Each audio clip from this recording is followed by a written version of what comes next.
From HanselMinutes.com, it's Hansel Minutes, a weekly discussion with web developer and technologist Scott Hanselman.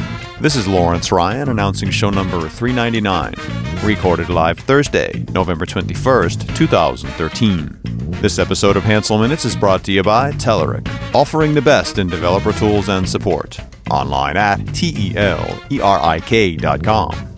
And by Franklins.net, makers of GesturePack, a powerful gesture recording and recognition system for Microsoft Connect for Windows developers. Details at gesturepak.com. In this episode, Scott talks with Chris Dancy about the Quantified Self. Hi, this is Scott Hanselman. This is another episode of Hansel Minutes, and I'm talking with Chris Dancy, who Wired called the Quantified Man. How are you? All right. They actually, the headline was the obsolete tech worker. You're the obsolete tech worker? Yeah, the absolute tech worker who rebuilt his life, but inside they called me the Quantified Man, and they had like a video hangout on their YouTube channel where people threw vitriol at me that I was some type of digital Satan. But yeah, that's... Well, let's explore why you're a digital Satan. I know that I have... So what does it mean to be quantified? I think it means to measure lots of things about yourself. And as a diabetic, I've got my FitBit, I've got my blood sugar meter, I've got my continuous glucose meter, and I've got my insulin pump. So amongst my peer group, I'm pretty darn quantified. You are pretty darn quantified. I met you on an airplane, though, either going to or coming from South by Southwest. Two, because I was so excited, and then I met you, and then I got even more excited. Yes. And you have a lot more data about yourself and your movements and the things that you do than I do. Yes, and actually, I was just at a conference called Defrag, which is a API developer, or it's a kind of a developer, kind of smart. I don't know what kind of conference it is. I'm not going to pretend like I know what I'm talking about. And I was finally asked a question no one's asked me in 2 years, because I went to Cyborg Camp 2 years ago, and then came out of my data closet by accident when I showed somebody something. But somebody said to me, "How much data do you have on yourself?" And I said, "What do you mean?" And they're like, you have all these systems collecting data. I guess I'll officially sign your show because you've got a really cool show here.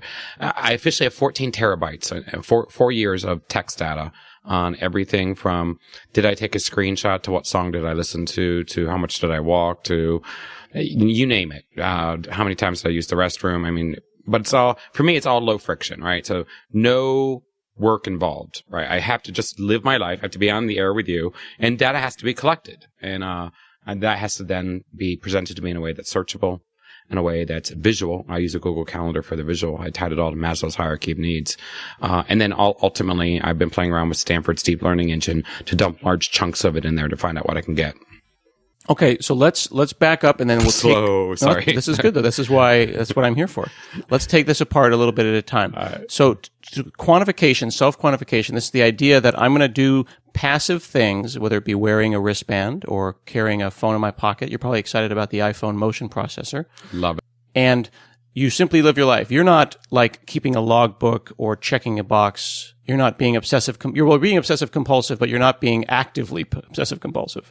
Yeah, so I think there are a lot of QSers that don't find me to be particularly appealing. What was that term you just said? Quantified selfers. They call them QSers. Okay.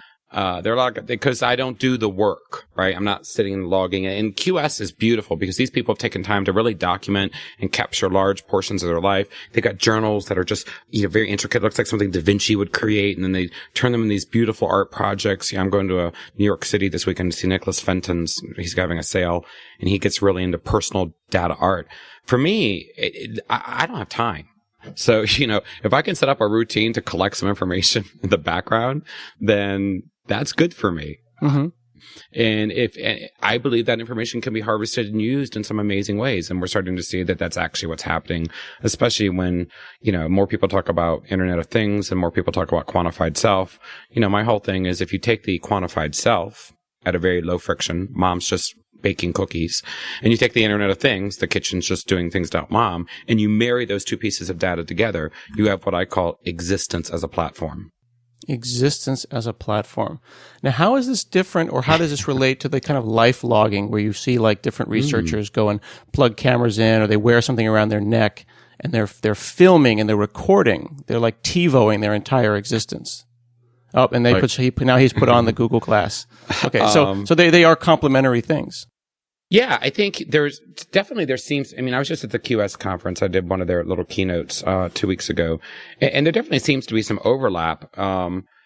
Although no one's willing to come out and say what the difference is. You know, it seems to me that the difference is measurement is different to me, and measurement and data mining is different from recording of the, I almost had a thought there. I'm trying to say that like keeping a bunch of data, time-based data seems different to me than just running a surveillance camera. Yeah. So the absence or life logging really at its essence is surveillance inside out, which is in French is called surveillance. And when you, a freaking awesome word. Thank you. And when you kind of record and capture, you know, when you are the camera, I think that's important. I think in some ways, you know, Google Glass and all these other silly things that are out right now. I'm a Moto user too. Sorry, it's now called Narrative, which is a little camera that clips to your shirt. Those people, you know, I think that's really interesting. I think that's a great way. I think it should be even easier. So a device that I love that hasn't come out yet, but it's on Kickstarter is called Capture with a K. But like pretend you and I are just talking now and you say something really amazing like you always do, like earlier, healthcare is my mortgage. I can just tap the wrist and the capture is passively recording all the time, which, you know, people should be more worried about these devices, not Google Glass. But if it's, and then you know, your kid says something amazing, you just tap it and then it captures it, right? That's so powerful. Right. So I think life logging is really cool. And, you know, people have called me a life logger, but I really believe that, you know, there's too many people out of work. There's too many people who are underemployed, and there's too many people who are confused about what will be around in 5, 6, 10 years. And if we don't use personal information like solar energy as a renewable source, both for yourself and for your environment, I just think we're doomed. Mm-hmm. Well, I think that the essence, the essence there that I think is most important is that, to simply log stuff for logging's sake could arguably be called a compulsion or obsessive compulsion. Yeah, that's what they said on YouTube. When I did the Wired thing, I was OCD or something. Well, and whether you are or not, I think you probably are, but I would also say that that's why you're successful. I know for a fact that I have OCD tendencies, and that's why I'm a good diabetic. Yeah. If I didn't, I've been smart. I've been checking my blood sugar 10 times a day for 20 years. You know what I mean? And I like to like pause and let the gravitas of that like sink in. You know, I'm not looking for. Let's do it again. Yeah. But how many times a day? 10 times a day for 20 years. Yeah. The thing is, once you've reached 40 and beyond, then you get to start saying 20 years like it's a big deal, which is great if kids are in their 20s. You know, since before you were born, son. Yes. I'm really looking forward to saying that. But my point is, if I didn't have a little bit of OCD, I wouldn't keep it up, right? You would get fatigue. You get info fatigue. And I have no problem with being labeled OCD. I think the problem I have when people use that term, and I'm related to this conversation, is as a culture, you know, I know there's a lot of talk about right now women in tech and misogyny and also that kind of stuff. I wish we'd stop abusing like mental health terms as like just throwaway things. No, that's a valid point. There needs to be another word. I'm not calling you on the carpet. I'm just like, I'm so no, I hear what you're saying. I think you're right. Everybody I know always goes, you know, I'm ADHD. I'm like, I don't know if maybe, or, you know, another one, I'm bipolar. I'm like, I don't know. Maybe if you knew someone who was bipolar, it wouldn't be a joke to you. No, that's a very valid point. A lot of people I know are saying that, oh yeah, I think I may have adult ADHD. And I say, you know, I think you probably just have internet. Yeah, you just have internet at your house. And really what I do with my information is create internet. Ooh. You're just dropping the knowledge.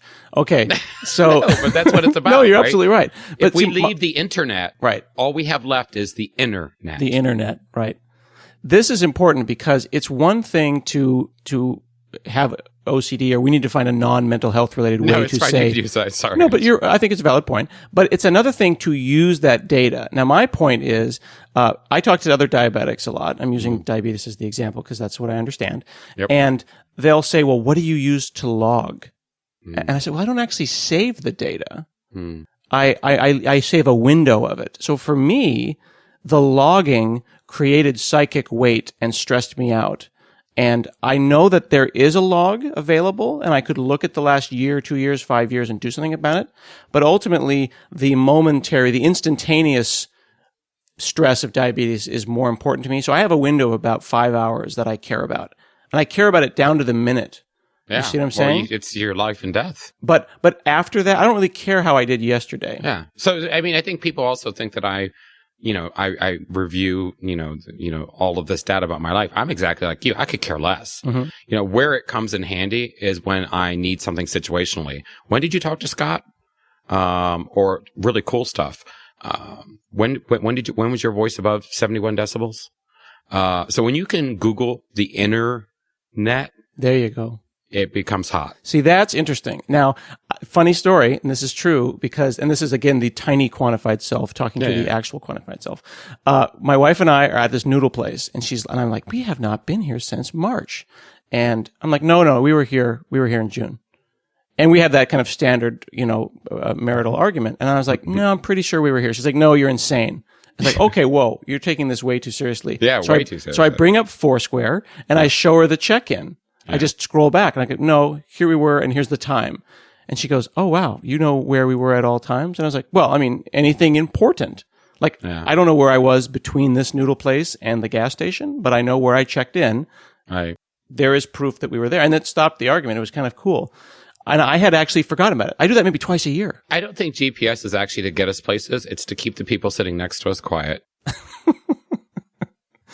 Yeah. I really like that. Tech as a weapon. I don't know why we just don't explore that, Yeah. I started to swear. So. Yeah. I appreciate that. We don't work blue here on Hansel Minutes. Yeah. So that was another thing where I didn't realize that I'd been passively collecting this data. I like being mayor. That's why I do Foursquare. Like my kids and a good example passively. So, there's an app called Moves and it's on iOS. It's on Android. It's probably on Windows Phone by now. It's probably on everything. I don't know, but it passively collects movement and stuff. So you don't actually have to wear trackers and stuff. It's one of the ones I love, but they've opened up the back end of their API so people can develop for it. And there's this one called Moves Export I found the other week, which checks you in frictionlessly behind the background into Foursquare. And what's nice about that frictionless check-in is for what you talked about. My fear, though, is, again, you have all this brilliant data about yourself and where you've been and when you were mayor, and you literally have no access to it. I always say to someone, literally, go to Facebook and show me what you posted last week. They're like, I'd rather rip out my legs, rip off my face, and there's no easy way for people to have what I call perspective as a service. Where is my information and why can't I see it? It's important to me right now. We totally ruined file systems. We had hierarchies of folders, network connected drives. Oh, let's go crazier, right? Let's create the internet and put stuff all over the place. And if we don't somehow get a handle on our personal information, you're misfiling something is going to seem like, a Word document in a folder is going to seem like the least of our problems when you can't find out when Rocco, my dog, who has seizures. When was his last seizure? I've got two things, right? I've got a tracker on his neck, and then I've got an ambient noise sensor in the living room. So I can tell you, I can triangulate that sort of thing. So I get really passionate about why it's so important for people to at least have access to their data. Right. And it's very frustrating that we can Google the entire internet in a second. But you can't tell me anything about yesterday. Yeah, I have no idea what's going on, or I can't, search Outlook in less than 5 minutes and have it crash. Or just show me the documents you opened yesterday. Yeah, that's a good point. I've got a ton of them. This is what's going on at work. People are always like, my work, my job. No one can show me what they do for work. And the only quantified ways we have work are my unread emails and my appointments. I don't know. Here's a thing you may not know about. This is funny. There's a buddy of mine who has an cool stuff. Sorry, say it again. Cool stuff. I do know some stuff. Check this out. This application called Time Snapper. Mm-hmm. It is a background screenshot maker. Do you know about this app? Yep. Well, I don't know about the app. The concept that they use it in Odesk. So if you hire someone for a microtask, one of the ways you can monitor them is through constant screenshots. Oh, okay. So if you have like a virtual assistant or whatever, you can see if they're really on Facebook or they're really doing the job. Yeah. So when you're an independent consultant and you're doing your time cards, it's like, well, what was I doing at 3:00? Oh, I was goofing around on the internet. There it is. It's like TiVo. It's like a DVR for your desktop. I think that's a great idea. But you got to be able to access that data. And you're saying that it's spread out. It's in this API and that API. You seem to aggregate all of that. You bring it all. You're using Google Calendar as your database? So everything comes in. The process is, very simple, 4 steps. Collect, protect, reflect, project. So collect. I just got to get it all in there somehow. And that's like, and it's got to be low friction. So what can I use? And I switch applications, devices, sensors, and services like people take showers, right? I'm like, oh, that's gone now. I found something better. If I can get the data, if I can find a system that gets it out via RSS or through, any, like a Yahoo pipe or IFT or Zapier, or I can just write a hack to get the information out, I'll use it. And then I just want basic things, location, time, duration. I've got a bunch of bullet points that I created, what I call these kind of insights in data insights. Mm-hmm. And then I just move that into a Google spreadsheet to collect it. Mm-hmm. I also then, or any type of access, I could use Microsoft or anybody's spreadsheet. And then I move it into a calendar view. I then store it in a cloud just as a text dump in Evernote.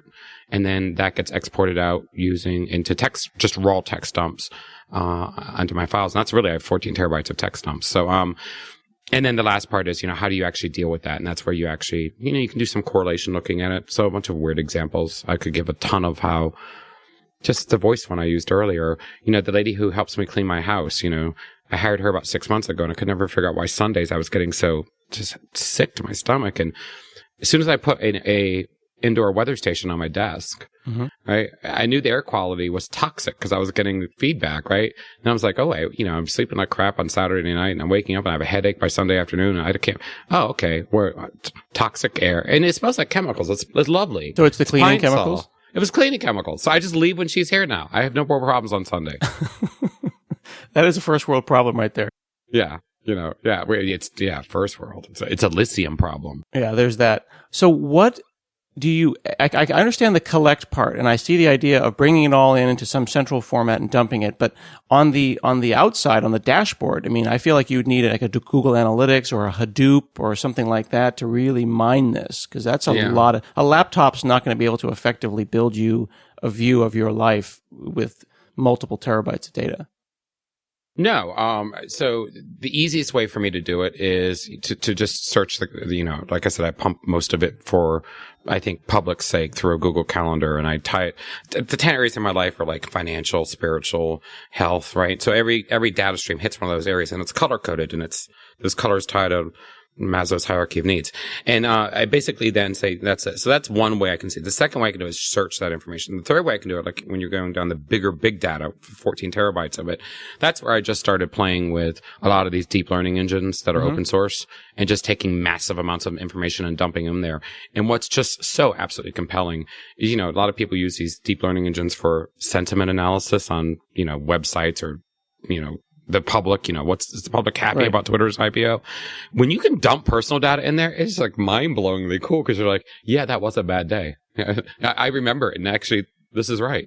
That is such an interesting thing. I think that I want to dig into that because sometimes people forget to have actual, non-opinion based data about something. Very often I will, actually recently I was at a conference and I got a soda. And I said, I don't think this is diet. Mm. And the lady was like, no, I promise it's diet. And I drank it. And 10 minutes later, I had a chart that was showing my blood sugar going up and I started to get sick. And I didn't want to be that guy. You know what I mean? Like is this diet guy? Yeah. But I said, I'm that guy, by the way. Well, I do that. But I don't want to be that guy. I'm a little bit more like I will hurt myself rather than be that guy. Yeah. But, a couple hours into it, I was just like, oh man, I just drank an entire regular soda and that I'm going to be dealing with this for the next 6 hours. So I was up all night kind of dealing with that. But it was funny because I had the numbers to prove it. Mm-hmm. Well, before I would have been like, I don't really know if that was that diet? You know what I mean? I had an incident last year where, and I've had a few of these, and, I have to be very careful about how I phrase this, but I've had a few incidents where I've had run-ins with people or organizations. We'll just put it that way. And they'll say, well, that's your point of view, and that's just not true. And then I just hand them a mountain of data and they literally collapse. Because, you can say what you want about collecting data, but you don't want to tell the most quantified person on earth that he did or said something that ruined your day if he can prove everything he did and said. Yeah, it definitely is going to make it really hard for me to frame you for murder. No, we have to get you we have to get you an episode of Law and Order. Where you I just like that sound. Cha-ching. Yeah, we have to have, Chris has murdered someone. It's like, well, actually no, because the humidity at the time, you know what I mean? That's it. Very interesting. Clue for the quantified self. Yes, absolutely. That's it. To have a Sherlock Holmes kind of a thing, like you're the mystery person and you are keeping track of all of the environmental details while solving crimes. You'd be like Monk, except with data to back it up. Yeah. So, Quantified monk. Are people now? You're an extreme. You're on the far end. There are those that don't think about any of these things and they just listen to their bodies. But I think that the regular kind of average internet connected person is starting to move more in your direction. Oh yeah. We've got the iPhone 5S with this motion processor in it, and I didn't realize this, but it's actually collecting data even if an app is not asking for it. Yeah. And you've got the Galaxy S4, which is collecting temperature, humidity, and pressure. Really? And it's just keeping it? Yep, it's just keeping it. You've got the Moto, which is always passively listening, the Moto X. This is why I think it's so important that we start thinking about the internet, right? And I just pulled this term out of my, collective back end at a conference because someone said, why would you do this? And I'm like, well, I need to search myself like the internet. And then I kind of said it kind of fast. I'm like, oh, I meant internet. And then it just became this thing. And I'm like, that makes sense to me. So, these phones are going to get more and more sensors. Our houses are getting more and more connected. It's just like early web. It's very defragmented. Nobody wants to talk to somebody. We don't have a Tim Berners-Lee to come in and sort the stuff out, so who knows? I've been getting connected without realizing it. I added the Fitbit and it's on my wrist now. And it took about a week to get used to having this thing on my wrist. Yep, there's yours. And I got an ARIA scale, and I see there's one right there behind you. That's a really great thing. Step on the scale every morning, and now I know how much I weigh, and it's really been helping me. You want some hot scale tech?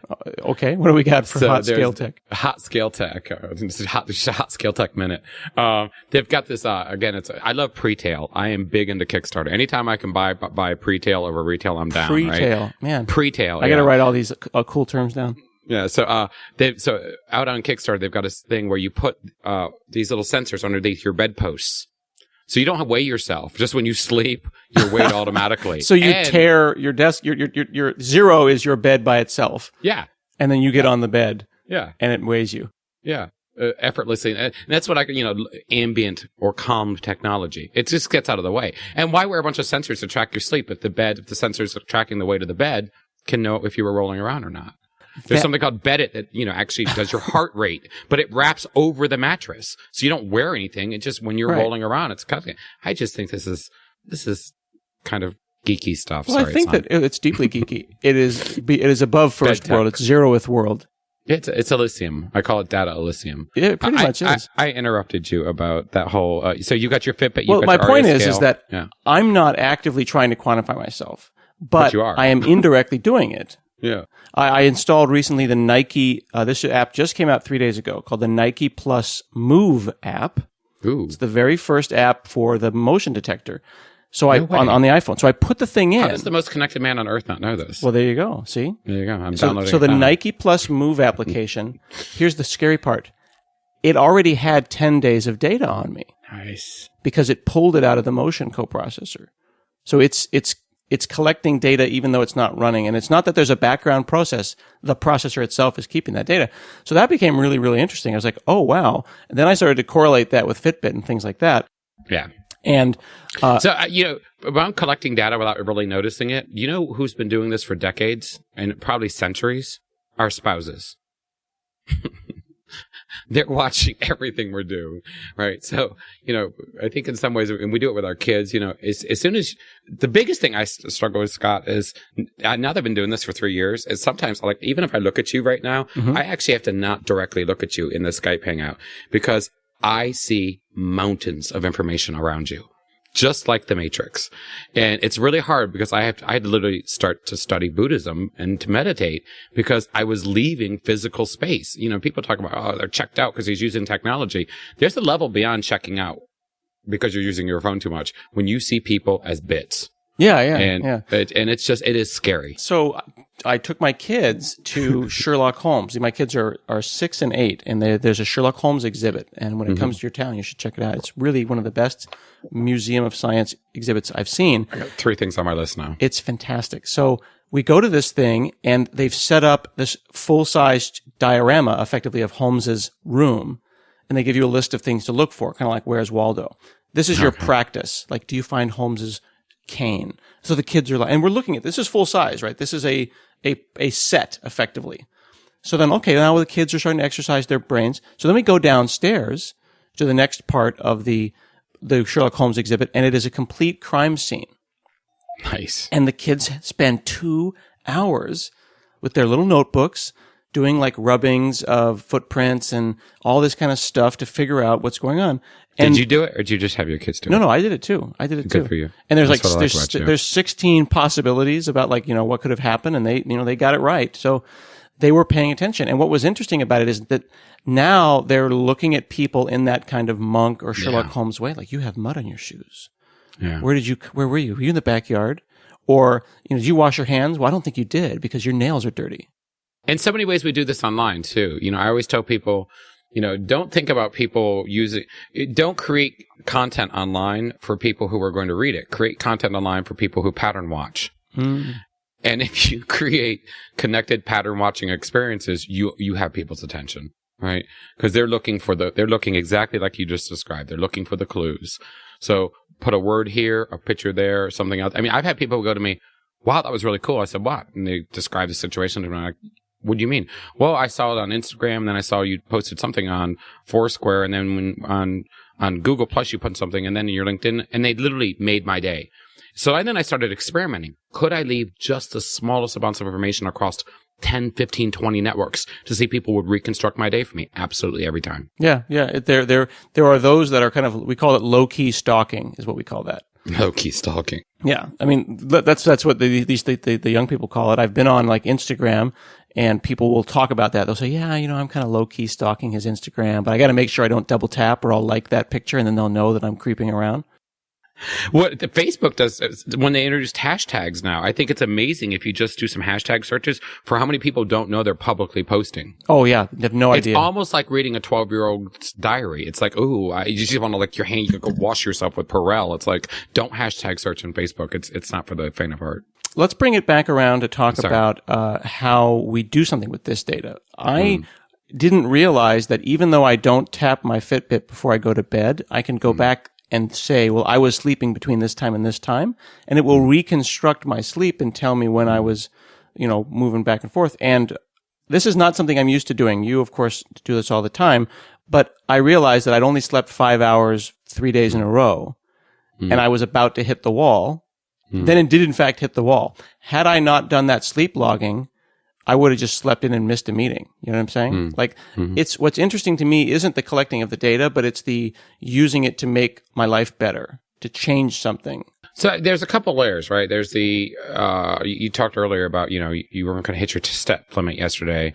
So, you got on the treadmill, and now you're talking about, the sleep stuff. So I think, there's almost like a level one where, the information and the devices and sensor service applications, they enhance your relationship with your own information. So in some way, it's like getting to know you, so that you can change behavior. Level 2 is really where you have this assisted relationship. And this is where, I really like to focus a lot of my work and personal research. And that's, how do I hook up these devices to assist me? So if I do raise my voice, I can raise my voice like this, and you'll notice the lights will start to dim, right? If my heart rate gets too high, the lights, the house temperature changes. And then there's the adaptive experience, and that's the one I'm coding up now. And that's where I really wanted to look at my calendar tomorrow and start to introduce music and experiences and environmental conditions and suggestions to optimize tomorrow through today's environment. So, you've got this kind of reflective thing that we all do. You've kind of got this assisted thing where you could say, hey, just modify the environment for this condition. Then you've got this kind of adaptive state where you can I call it preconditioning spaces. I think smart cities are all about preconditioning, but I think that's pretty scary stuff if you actually think through the process. Mm-hmm. What I think is a little bit funny about this also is that there may be those listeners who are hearing you, and some non-zero percentage of them may have just kind of declared that you're a kook. And they're like, this guy's got way too much information going on. But those are the same people that go and see science fiction movies where Arnold Schwarzenegger gets out of his bed on Mars, and his house says, welcome, hello, your vitamin A level is a little bit low. We'll be, I'll be putting that into your juice this morning. Yeah. And then we noticed your heart rate was up last night. Did you have a nightmare? And we think that's awesome. I feel like what you're doing actively is the beginning of what will then happen passively. Well, it's funny because every time I speak at a conference or someone talking over, I have an opportunity to speak with someone as cool as you. People always go, you actually are living in the future. And I'm like, no, I'm living in what we call the present. I'm just paying more attention, right? So, I'm not like some brilliant person. I'm a guy who likes to hack data. I'm a guy who likes to buy consumer gadgets. I live in pre-tail. I live in connected devices. And I think, and ultimately, I spent a decade as a SQL DBA. When you start to realize that life is a select statement, why wouldn't you build the best parts of it? And this is, and I believe, ultimately, I've said it a million times. I say it again. People need to work. And how do we build a platform for people to work? And if they don't work, how do we let them not work and still make a living? And, mom making cookies is doing a lot more than making cookies. That information's all sorts of good. Certainly as honorable a hobby as any other hobbies that I've heard about, whether it be coupon clipping or all the other things that people use to pass their time. Although you've got data to show for it. A buddy of mine here in Portland, Ward Cunningham, is a technologist, and he made the wiki. When I went over to his place a couple of years ago, he has quantified data, not on himself, but on the plants around his house. He knows about the humidity of different corners of his house because different plants face the sun in different ways. And from his perspective, not only is it a super fun hobby because he's hacking Arduinos to do this work for him, but he gets to see how it affects things. And he says, those plants are growing better now because I kept the data. Actually, I'm just realizing that I have even more data because I have a weather system, a little tiny. You do have more data. I have a little weather thing on top of my house that manages my watering of my lawn. Yeah. Now you're going to make me go and open that thing up and find out how to get the data off of it. Because you'll wake up tomorrow and suddenly the world will be information and you'll want a relationship with it, and it's exciting. See, now I want to unlock the information of my sprinkler system. Yes, free it. I mean, this is. I mean, all these brilliant developers out there are all looking for cool stuff, and yet we're making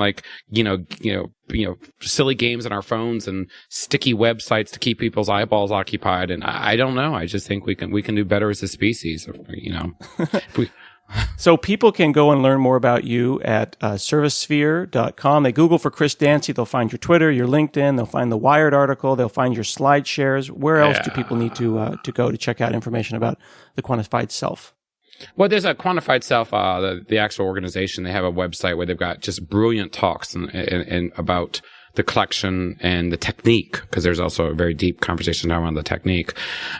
Specifically, I don't know. I mean, a lot of people write about me this year. There's a really nice NPR piece that people can listen to.